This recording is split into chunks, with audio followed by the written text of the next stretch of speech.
también hablar de literatura en mayúsculas. Y dicho esto, buenas tardes, Yolanda. Buenas tardes, Pedro. Ponte el micrófono para que se te escuche bien y sobre todo para que se pueda grabar bien, ¿no? Para que se pueda grabar te bien. ves mejor, ¿no? También es un poco salir a presentarte en tu ciudad natal. Pues, bueno, yo voy a empezar dándote las gracias a ti. Como veis, Pedro siempre le tengo al lado. Le quiero presentar un libro, siempre me dice que sí. Aparte de que eres un amigazo, eres una persona súper generosa, es un gran lector, lees con muchísima profundidad, con originalidad, con lucidez y una persona tan generosa que, vamos, no caben todos los agradecimientos del mundo. Bueno, yo también quiero agradeceros que estéis aquí. Sois casi todo familia, así que esto es algo como muy íntimo, ¿no? Y bueno, pues esa es la ventaja de tener a la familia aquí. Y a los demás también, muchísimas gracias por estar al Centro de Estudios Bejarranos, por supuesto, y al Ayuntamiento. Sí, te decía que es una osadía presentarte en tu ciudad, en Béjar. Bueno, es una ciudad que yo he dejado de tantos años, he pasado por tantas otras ciudades. Yo me considero muy bejarana, pero también de todas las ciudades en las que he vivido, ¿eh? Y bueno, Béjar es la ciudad de mi infancia y ya sabemos que las ciudades de las infancias son las que marcan de verdad. Sobre todo en tu literatura hay una cierta nostalgia de ese paraíso perdido de la infancia y por lo tanto, de una manera o de otra, camuflado, directa, indirectamente, Béjar, la casa familiar de Béjar, las calles, el ambiente, la ciudad entera, está presente como esa parte de ese paraíso perdido que es un tópico literario que en gran medida está presente en tu literatura, para bien y para mal. Para bien y para mal. Porque a veces el paraíso no es tan paraíso. No, el desencanto puede ser tremendo. Bueno, no, hablando de Béjar, es verdad que cuando vengo, yo llevo ya muchísimos años fuera, pero cada vez que vengo, quizás el sentimiento que predomina cuando recorro sus calles es el de nostalgia, es el paraíso perdido. Pero también la sensación de que se derrumba también físicamente, ¿no? Y es una sensación llena de melancolía y de tristeza muchas veces. Esto lo voy a paliar diciendo otra cosa, porque no quiero decir esto de Béjar. Cuando se ilumina, cuando sale el sol, cuando es primavera, cuando podemos pasear por la cantidad de lugares maravillosos que nos ofrece, es lo más espléndido y luminoso y revelador en cierto sentido que pueda haber. Así que Béjar tiene también eso. Bien, ¿resides desde hace unos años en Valladolid? 20 años. En Valladolid. Sí. Y en Valladolid se te quiere mucho, soy consciente de eso, se te integra dentro del mundo literario, del mundo cultural vallisoletano, licenciada en Filología Hispánica por la Universidad de Salamanca, especialista también en enseñanza del español como lengua extranjera. También has hecho tus pinitos de estudios y másteres en Bellas Artes, porque hay mucha gente que no lo conoce, pero tú eres una gran dibujante, una ilustradora, sobre todo con algo de lo que vamos a hablar en tu literatura, con estilo propio, con estilo personal. Has llegado a desarrollar un estilo muy personal, entre el surrealismo, lo naif, es una mezcla de elementos, pero has conseguido una estética muy personal en tus dibujos, en tus ilustraciones. Sí. No te digo que no, es verdad. ¿Qué significa para ti cuando te pones a dibujar? Hoy vamos a hablar de ella como escritora, pero yo siempre he tenido este interés en la producción, porque yo creo que también tiene una influencia en la mirada, su mirada como escritora. La producción de Yolanda Guijar siempre me ha llamado mucho la atención esa deriva hacia las bellas artes, hacia la estética, hacia el dibujo. Cuando te pones a dibujar, ¿qué sientes? ¿Qué buscas? ¿Qué tienes cuando trabajas con las diferentes técnicas con las que trabajas tus dibujos, tu pintura? ¿Qué sientes? ¿Qué estás buscando? Pues es una pregunta muy interesante que yo a veces me la he intentado responder, porque he percibido, yo no sé si los demás lo perciben como yo al verlo, ¿no?, que hay dos Yolandas. Está la Yolanda que pinta y la Yolanda que escribe. La Yolanda que pinta es totalmente distinta a la otra. Es una Yolanda que intenta acercarse a la profundidad del ser humano, pero vista desde su lado más positivo. Es la que se eleva, la que sueña, la ensoñadora, la que trata de captar elementos de la realidad que están más cercanos, digamos, a un paraíso hipotético. Y sin embargo, cuando escribo, desarrollo aspectos totalmente distintos. Necesito ahondar en ese terrible misterio que es vivir con todo lo que conlleva, el dolor, las cervezas, el descubrimiento del mal, la falta de empatía, el abandono, la muerte incluso. Tus personajes de los dibujos son también muy frágiles. Están muchos de ellos flotando, levitando. Esto tiene mucha relación con tu escritura. Están como en un mundo soñado, en un mundo ideal, pero son frágiles. Uno tiene la sensación de que en cualquier momento algo puede hacerles daño, algo puede estropear ese estado en el que están flotando. Y esto tiene mucho que ver también con tu escritura. Sí, acabas de ver quizá ese punto de encuentro que a mí me cuesta más en mi madre, creo que es la fragilidad. Quizás es porque en mi foro interno también me siento así. Y sí, es verdad, conecta con muchísimos personajes que por todo este libro. Pero yo creo que es verdad que toda la escritura, porque desde La mirada atenta, aquella primera novela, quería describir lo que era la fragilidad humana, ¿no? En condiciones extremas. Luego he pasado a otra condición extrema, que es la de la novela. Y por último, todos estos personajes, o la mayoría, he contado que son 20 al menos, de los 32 relatos que tiene el libro, 20 al menos, los protagonistas son niños. Y niños en sus aspectos más vulnerables. Hay dos que pertenecen a ancianos, también ancianos muy vulnerables, y el resto son adultos. Pero sí, la fragilidad, la vulnerabilidad y esa presencia un poco etérea que a veces tienen, ¿no? Es quizá lo que más se logra con esos personajes. Vamos, entonces arrancamos ya tu condición de escritora.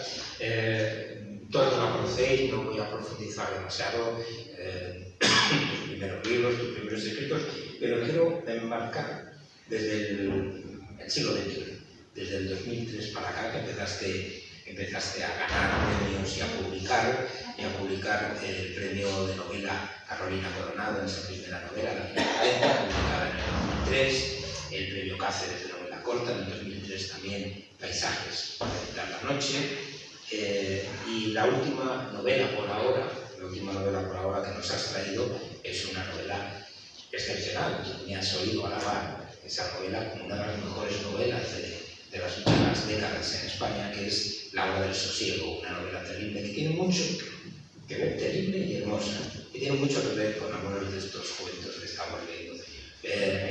También has trabajado en el microrelato Zambullidas, que se publicó en Renacimiento en 2017. De hecho, aquí en esta colección de relatos nos introduces nuevas Zambullidas. Sí, hay 5 o 6 microrelatos, pues los únicos microrelatos que hay. Sí, efectivamente. Eso los escribí a partir de la publicación de Zambullidas, que dije, pero si me está saliendo todavía la continuación de Zambullidas. Estaba tan inmersa en el mundo del microrelato y en concreto de esos seres, ¿no? que lo pueblan, que bueno, pensé que estaba bien. Sí.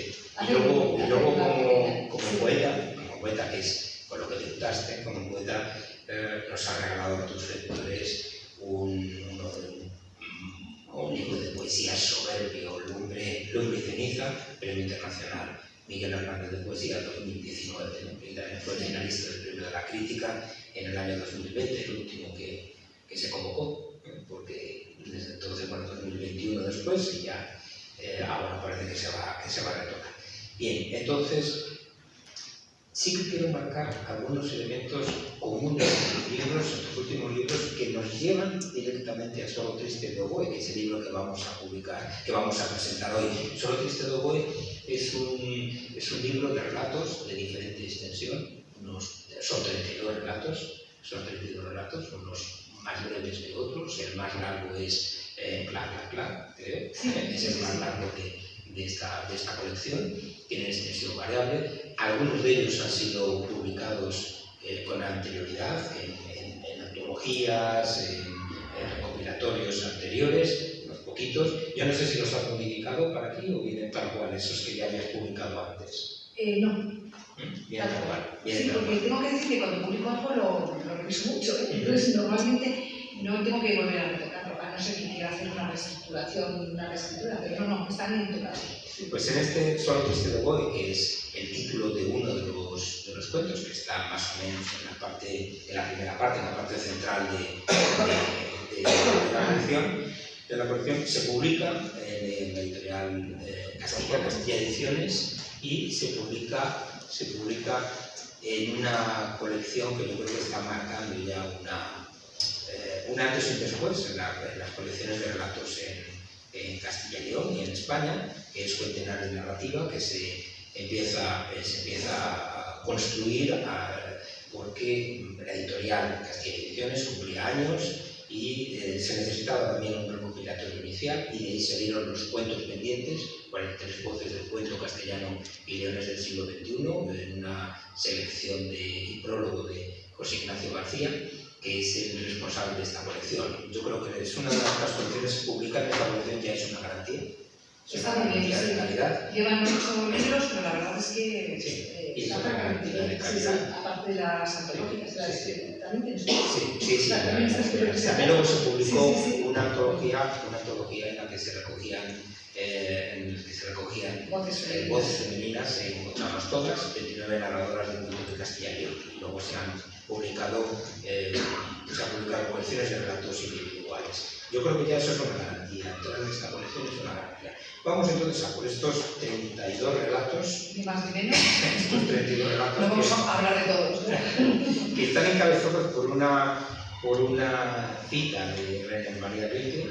Pues lo hermoso no es otra cosa que el comienzo de lo terrible en un grado que todavía podemos soportar. Que dice mucho de lo que yo he llamado en tu obra, y ya sabes, te he contado que estoy preparando un artículo sobre esta parte de tu obra, que es la poética del dolor.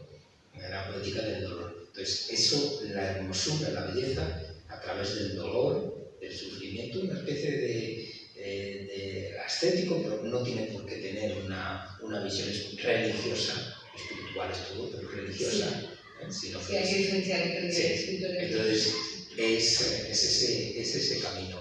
Y yo creo que esta dice mucho. Sobre todo en estos últimos trabajos, en La hora del sosiego, en Lumbre y ceniza, en algunos de estos cuentos, en la mayoría de estos cuentos, está muy relacionada la transición hacia la hermosura o la belleza con la experiencia del dolor y del sufrimiento. Sí, parece mentira porque, claro, de manera quizá un poco utópica, siempre consideramos que la belleza tiene que estar en lo hermoso, en lo alegre, es todo lo contrario del dolor, ¿no? No, el dolor también tiene una enorme carga, puede tener una enorme carga de belleza si se sabe encontrar el tono y el estilo y, bueno, y también las palabras, ¿no? El contenido, lo que son los conceptos, ¿no? No, lo primero que pasa con el dolor es que, en general, estamos hablando de tu obra, con el dolor es que primero conmociona, al conmocionar transforma, cambia radicalmente la vida de tus personajes, su mirada al mundo, les hace más interiores, y a partir de ahí es cuando empieza la transformación de estos personajes con la experiencia del sufrimiento, la experiencia del dolor, la experiencia del abandono, la experiencia de la tristeza, y cómo a partir de ahí se van transformando para llegar, en la medida de lo posible, a una metamorfosis, a otro lugar, a un espacio en el que es posible, sí es posible, no siempre es posible esa transformación para encontrar una paz, para encontrar un equilibrio o para encontrar un camino diferente. Un camino diferente en la vida. Esa transformación está muy marcada en tus personajes. La experiencia del dolor, la experiencia del sufrimiento, la experiencia de esa belleza trágica a la que se llega transforma a tus personajes. Claro, como transforma la vida del hombre. Sí, bueno, por verle algo, un aspecto positivo a las experiencias de dolor es que son transformadoras en un sentido, digamos, positivo, porque del dolor siempre surgen características y rasgos mucho más humanos. Y la sensación de que puedes empezar a tener empatía y dolor con muchos dolores que te podrían haber resultado ajenos. La experiencia de dolor es una experiencia espiritual y yo creo que absolutamente necesaria para hacernos más humanos. Yo no concibo a los seres humanos con verdadera empatía y con verdadera compasión si no han pasado por experiencias límites. Todo el mundo sufre, yo no estoy convencida de que nadie se libra, pero quizá una de las experiencias de la introspección, que tiene como fruto la introspección en tu propio dolor, es conocerlo y a través de tu propio dolor conocer a los demás. De hecho, en tus personajes, yo creo que en la vida de casi todos, hay gente afortunada que no, hay una primera experiencia de dolor en tus personajes y es la pérdida de la infancia. La pérdida de la infancia es una transición hacia el dolor, hacia la realidad. Claro, es una transición hacia ese mundo doloroso, esa realidad que nos va apartando de esa infancia en la que a veces, lo dicen tus personajes, por no comprender lo que está pasando, eres feliz o puedes ser feliz. Bueno, hay un cuento de Navidad, el de la última Navidad, que trata exactamente de ese tema. Son unos niños que llegan a una casa a la que pasa siempre la Navidad y tienen a un Papá Noel particular, que se llama Lorenzo. Y llega a una conexión tan profunda con ese personaje imaginario que en ningún momento pasa por sus cabezas que ese personaje no exista realmente.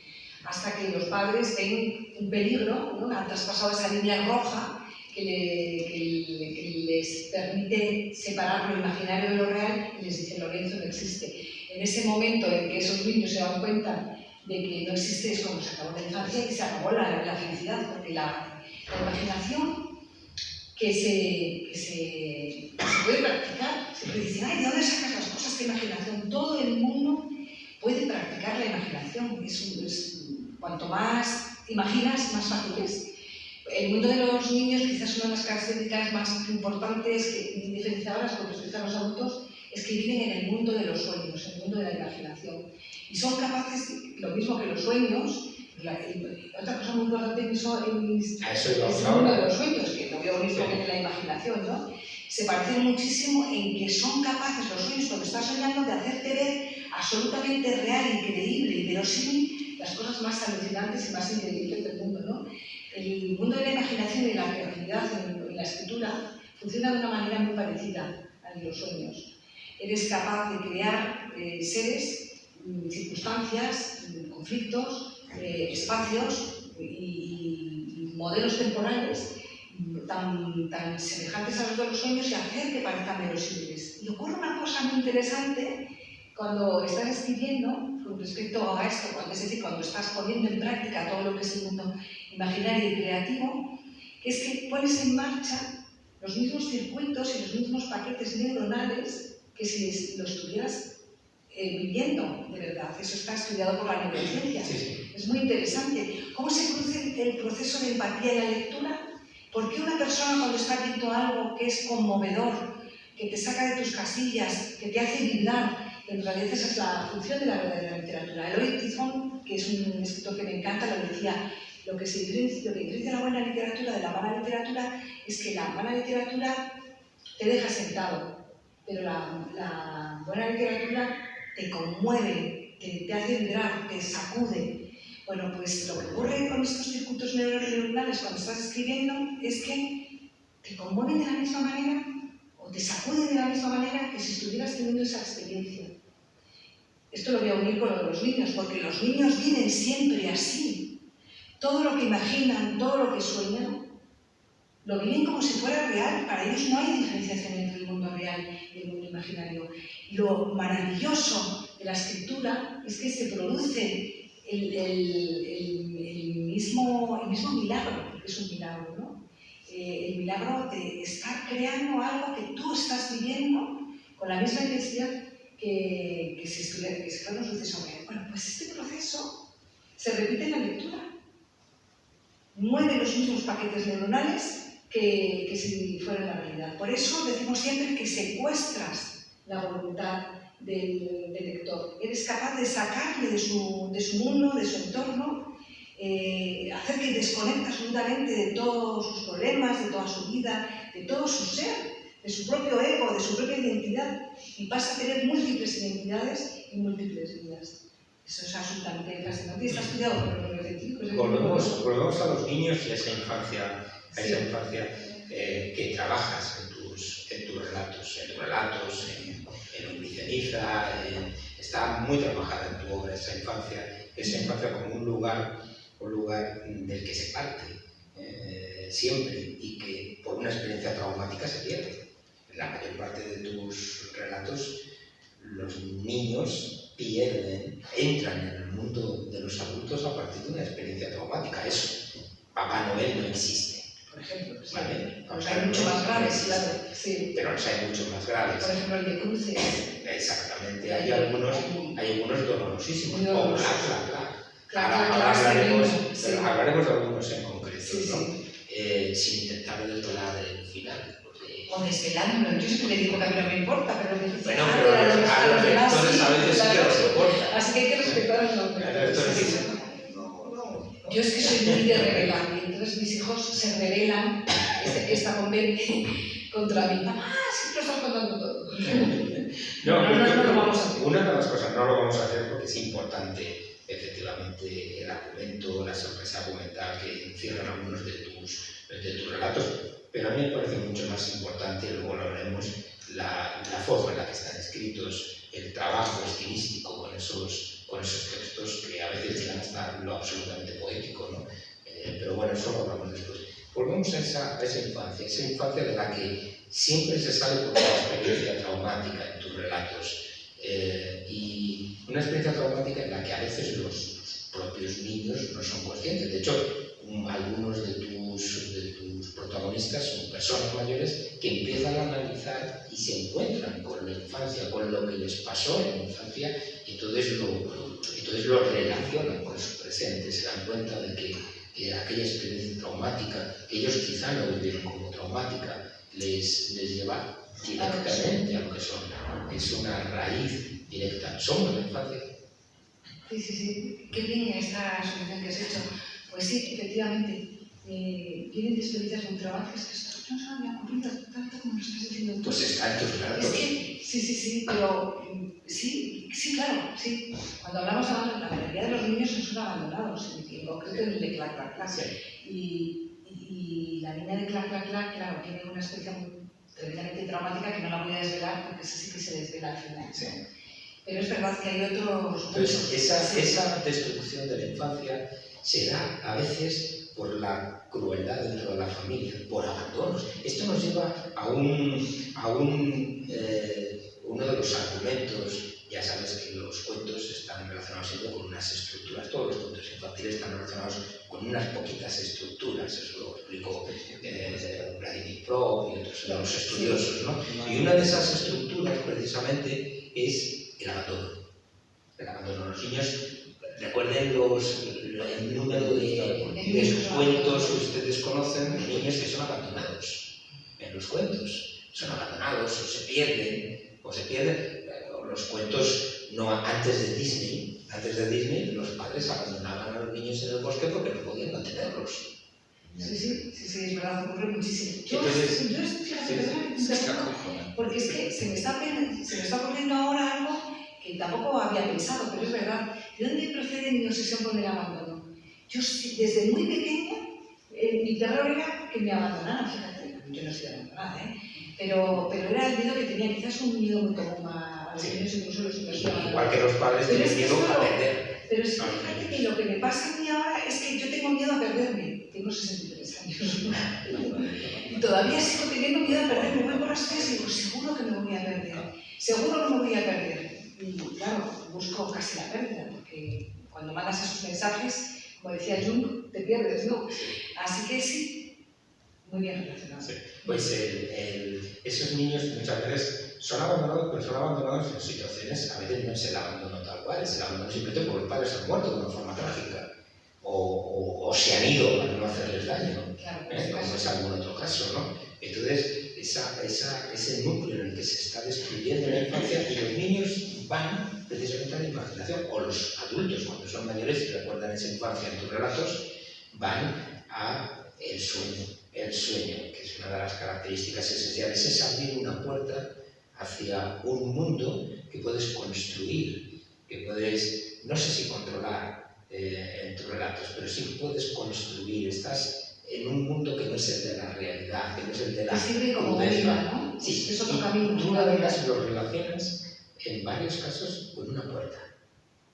La puerta de los sueños, la puerta que abre el mundo de los sueños. ¿Por qué la puerta?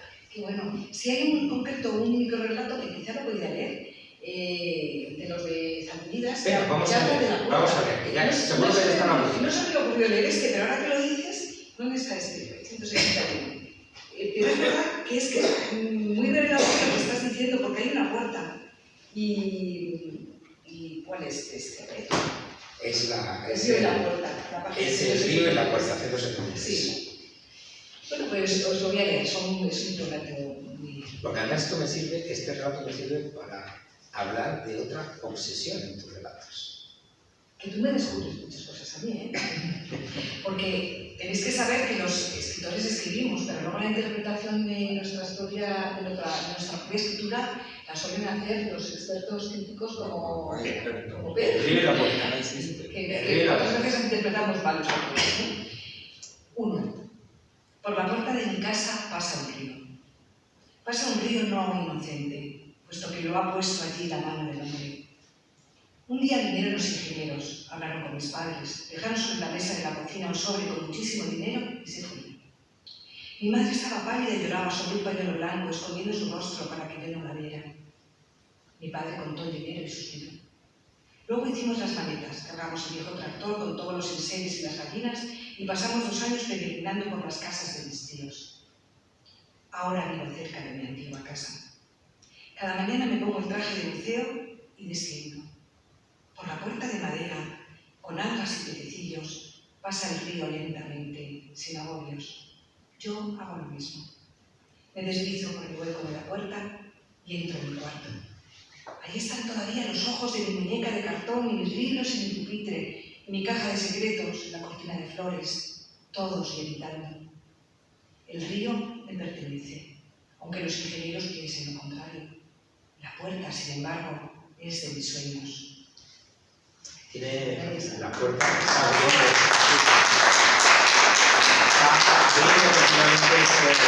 ese mundo. Hay otras puertas. Me faltan 2, porque es que está dividido en 2 partes. Lo voy a leer, que es más breve todavía, ¿eh? Es el mismo cuento dividido en 2. El río arrastraba la puerta, junto a todos los enseres de mi casa. La caja de costura, que fue una bombonera, las gallinas, la colcha azul de la cama de mamá, los ojos de mi muñeca de cartón. Corrí como una loca para atraparla. Por favor, río, llévatelo todo, pero déjame la puerta. Un tronco de árbol la detuvo en la orilla. Lloré de alegría. En aquella puerta negra había escrito papá con pintura azul su último poema.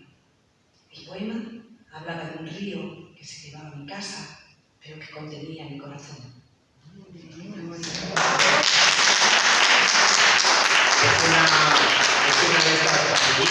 Es una de estas zambullidas en las que recuperas la estética de las zambullidas, del libro de zambullidas, que es alcanzar lo poético, solamente es prosa poética. Y a esto viene, dado que hemos elegido has elegido este relato, hay un relato muy paralelo de un padre que quiere recuperar también su infancia, el lugar de su casa que ha sido inundado por un pantano. Y digamos que aquí también hay ecos de la lluvia amarilla, hay ecos de uno, ese espacio simbólico del pantano en la ciudad que te sumerges, todas esas cuestiones y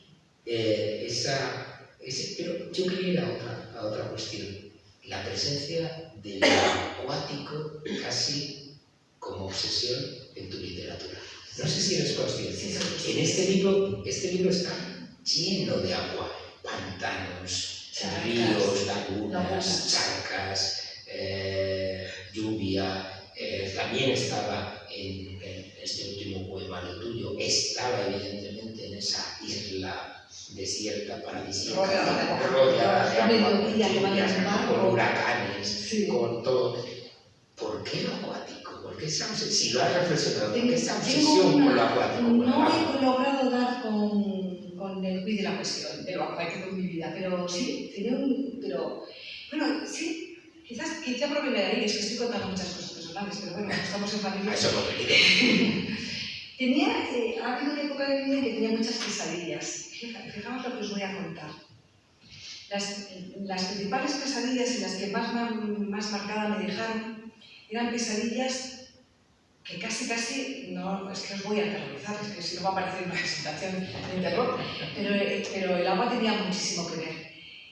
Esas pesadillas se desarrollaban todas en el mar y en todas había un montón de muertos, de gente que se ahogaba. Y luego eran pesadillas recurrentes. Las pesadillas recurrentes son pesadillas que, claro, como todos los sueños no los controlamos, pero además que se repiten con cierta asiduidad. Luego dejé de repente de soñar en ellas y luego me fui a vivir a Ibiza con Hortensia, que está ahí, y viví en una isla, en Ibiza, durante 3 años. Para mí fue una experiencia de vivir en paraíso. Yo no sé si fue esa la que me llevó a la escritura de la novela de la hora del sosiego, porque claro, la isla que yo imagino en la novela no tiene nada que ver con Ibiza.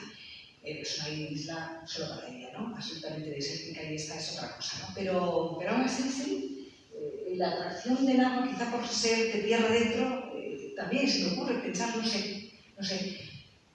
Yo creo que los seres humanos, el 90%, no sé si están de acuerdo los neurocientíficos, pero por lo menos el 90% es completamente inconsciente.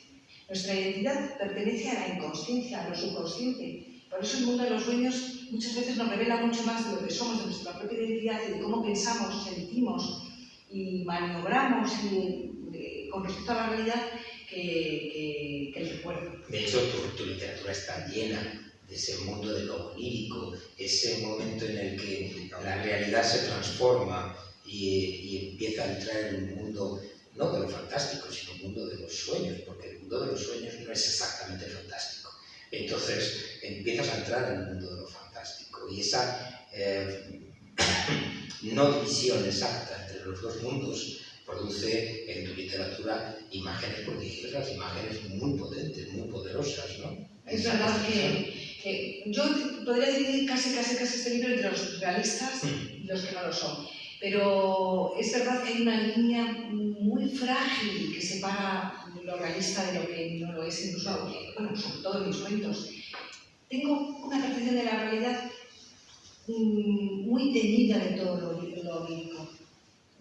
Soy incapaz de ver la realidad como la ve mucha gente, ¿no?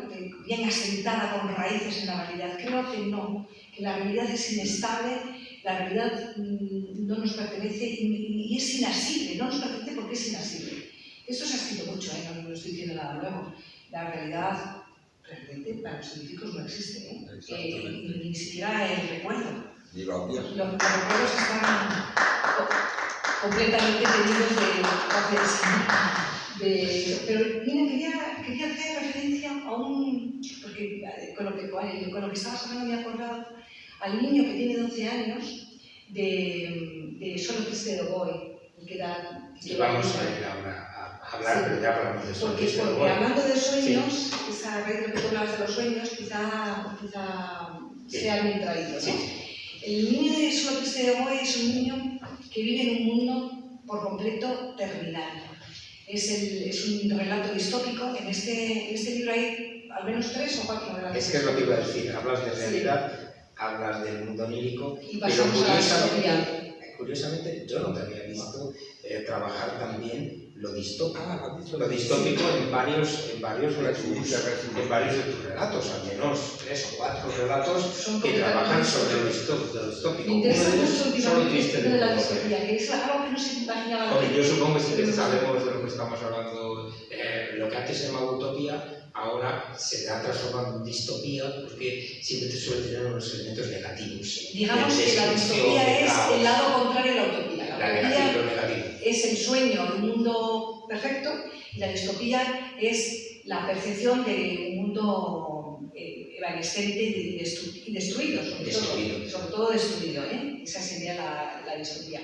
Bueno, pues en este cuento, que es un cuento sin duda distópico, porque hay un niño que es el único habitante de la Tierra, que tiene, se supone, tampoco es muy claro, que tiene 12 años y tiene la capacidad de manejar a través de sus sueños, por eso es tan importante la realidad, a través de sus sueños trae a su abuela, Abuela. Sí, abuela, o sea, la tatarabuela de la tatarabuela, es decir, de nuestro mundo actual.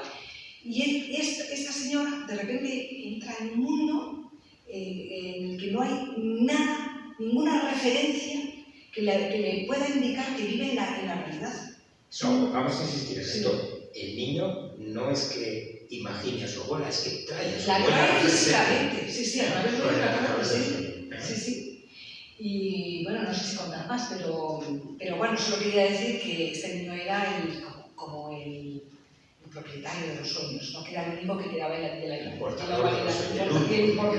Porque realmente hay muchas definiciones de qué es un ser humano, pero evidentemente los sueños siempre deben estar. Sueñan, todos recordamos la famosa película, ¿no? Los androides sueñan, tienen capacidad de sueño. Sí. ¿En qué sueña el androide? La inteligencia artificial es capaz de soñar. Pero este niño es real. Este niño es real, claro, es lo que nos hace humanos y por tanto es el último, el portador de los sueños. Ya solo queda eso. Pero a través de los sueños construye realidad. Es que eso es importante en este cuento, porque a través de los sueños no es que sueñes, es que construyes realidades. Y es capaz de destruir realidades también. Pero eso ya no se puede contar. Hay unos pasajes apocalípticos en este relato. Yo he visto las rocas hacerse añicos, desaparecer, qué ritmo. Desaparecer su ceniza, volatilizarse su nombre. Yo he visto a las serpientes tratando de esconderse de los otros. He visto un grito, he visto el olor de la destrucción, he visto a una niña desnuda corriendo por una calle en llamas. He visto un parto de aullidos, yo he visto una casa llena de sombras. Esa repetición que va construyendo un mundo, que va construyendo unas sensaciones, es maravilloso. Efectivamente es uno de los que más claramente trabaja en esa utopía, pero hay otros. No, hay otro que también. Exactamente, es a donde iba en el. No sé si lo consideras tú como yo. En el 69, notas encontradas en una nevera. Notas encontradas en una nevera es posiblemente un desasosegador libro, el relato distópico, porque todos hemos dejado notas con un imán en una neverita. Todos, compra pan, recoge tu habitación. Yo qué sé, estas cosas, ¿no? Te quiero, volveré dentro de 3 horas. Bueno, pues 2 personas a las que se les ha destruido. Que viven en un mundo absolutamente terminal, en que solamente se basa en trabajar, y ha destruido todo lo que constituye la base de la humanidad tal y como la concebimos ahora. No hay bebés, no hay amor, no hay comunicación. Los seres humanos tienen prohibido amarse y comunicarse entre ellos, o sea, que es todo lo contrario de lo que podemos imaginar. Bueno, pero hay una pareja que se quiere. Y entonces, para que no sean descubiertos, vayan dejando sus notas de amor, ¿no? Sí, en esa nevera sin verse jamás. Todo lo que se puede dejar por las redes sociales deja pista. Claro. Hemos llegado por eso, la escritura por eso lo hacían a mano en las las notas para que no dejar pista. No, ya no más. Pero se puede contar algo de lenguaje, ¿no? Sí, bueno, ahora vamos a ver. Porque el lenguaje quizás es interesante, porque la única manera como ellos conciben de recuperar ese mundo perdido y absolutamente destruido es a través del lenguaje. Ellos piensan que si tienen las palabras, tienen los conceptos y de ahí podrá llegar a generarse la vida de nuevo. Porque ya han olvidado los nombres de la hermosura de nuestra vida, ¿no? De las flores, de los niños, de los pájaros, de los animales, ya no queda absolutamente nada de todo eso. Entonces piensan que si por lo menos tienen las voces, las designaciones de todas esas realidades, quizá eso no se vaya a perder. Y el tercer gran cuento de esto, porque es que me ha sorprendido, porque es una característica que yo no había detectado en tu obra anterior, y me ha sorprendido estas tres. El tercero, y además me parece magnífico, es "Y si la noche es larga y larga es la ceguera", que además es un título maravilloso, ¿no? Entonces es una madre que... Iba a ser el título del libro. Iba a ser, pues es un título maravilloso. Sí, sí, sí. ¿Quién lo eligió tú, el título del libro? ¿Lo elegí yo? ¿O el editor? No, yo siempre me pasa lo mismo con los títulos. Yo creo que elijo títulos que están muy bien, pero viene el editor y dice, no me cabe en la portada. No me cabe en la portada. Y entonces dije, bueno, pues hay otro que es Solo Triste Boy, que también dice, ese sí me cabe. Ese sí me cabe. Y me pasó también con una novela que a mí me parece que tenía un título precioso, era un título en francés, Emilia Saint-Manuel. Bueno, dice, Almudena Grandes, que fue la presidenta del jurado que me dio el premio, me dijo, Yolanda, ¿te has dado cuenta de que ese título en francés no va a vender nada? Tienes que ponerlo en español. Bueno, pues me quedé con un título que a mí me parecía fascinante. Bueno, pues en este encontramos una madre, también es un mundo distópico en el que todo ha sido destruido, y es una madre que arrastra a sus hijos y que al final tiene que elegir, no vamos a decir que elige, tiene que elegir entre el hambre y la alegría, y el lado contrario es comer, tener esa preocupación menos, y la desesperación. Sí, es una... no podemos decir que elige, pero la alegría y la belleza. Sí, la alegría. Tiene tanta importancia en ese libro, ¿no? Y en cambio el otro es comemos, pero estamos desesperados. Gris y feo. Realmente es una disyuntiva. Pero es una disyuntiva que todos tenemos a diario. Sí, es una disyuntiva para hacernos pensar. Es una pregunta, y este yo creo que más que ningún otro relato, este interroga directamente al lector. ¿Qué elegiríamos? ¿Qué elegiríamos? Tiene para comer, pero no mucho. Lo es. Pero tiene un mundo tan hermoso, tan lleno de cosas, ¿no? Y que te llenan, ¿no? Que te llenan la vida. Pero bueno, sí. Bueno, entonces, no se puede... el libro de verdad, el libro en estos 32, transcurre todo esto, está relacionado ese sufrimiento, ese dolor. Hay una pregunta durísima en uno de ellos. ¿Dónde desemboca la sangre del mundo? Es durísimo, ¿no? Sí, entonces, hasta yo cuando la escribí sentí un escalofrío. Esa experiencia del dolor, del sufrimiento, etcétera, que va cambiando, que va transformando a las personas, que les va impactando, les hace elegir, ¿no? Les hace elegir. Entonces, eso está claro en esos... Vamos a hablar un poquito de, bueno, evidentemente, están las características temáticas tuyas siempre, el amor, la muerte, la presencia de la muerte, la presencia de lo que hay más allá de la muerte, si es que hay algo más allá, hay varios fantasmas. Hay muchos fantasmas. En este relato, ¿no? Los fantasmas son importantísimos en este libro. Hay varios cuentos que hay fantasmas. Algunos de ellos es... Y algunos están a borde de la muerte, como el primero, ¿no? Lo hemos mencionado antes tomando un café, trabajas con otra vuelta de tuerca, de James, y a partir de ahí construyes tu propio relato, ¿no? Es un relato escrito hace 100 y pico años, y que sigue estando presente en la literatura, en el cine, porque nos está preguntando, somos, cada uno de nosotros, ¿somos conscientes de que estamos vivos, verdad? O a lo mejor estamos muertos y nos creemos vivos. Es muy interesante ese relato que recomiendo a todo el mundo que lo leáis, Otra vuelta de tuerca, y se ha hecho muy famoso también porque los críticos no han llegado a deducir de una manera clara si la institutriz de esos niños está viva o está muerta. Unas veces nos parece que es un fantasma y otras veces decimos imposible.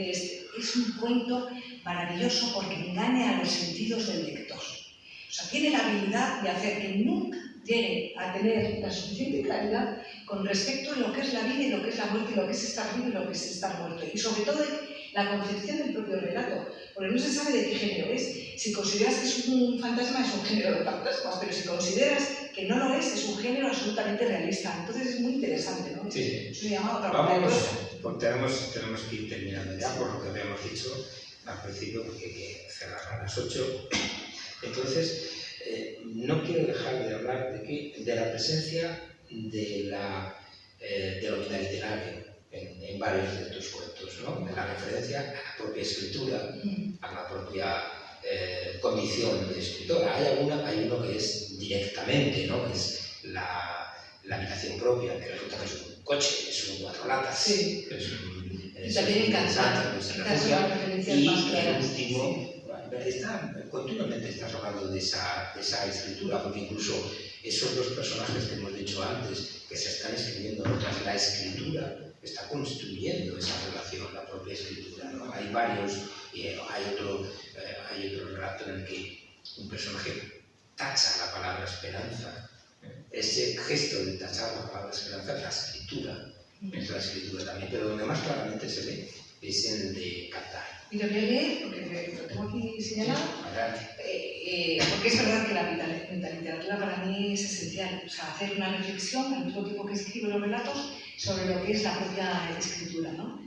Y aquí te va a encantar. Si no sabes lo que es la carne de gallina, nunca serás poeta.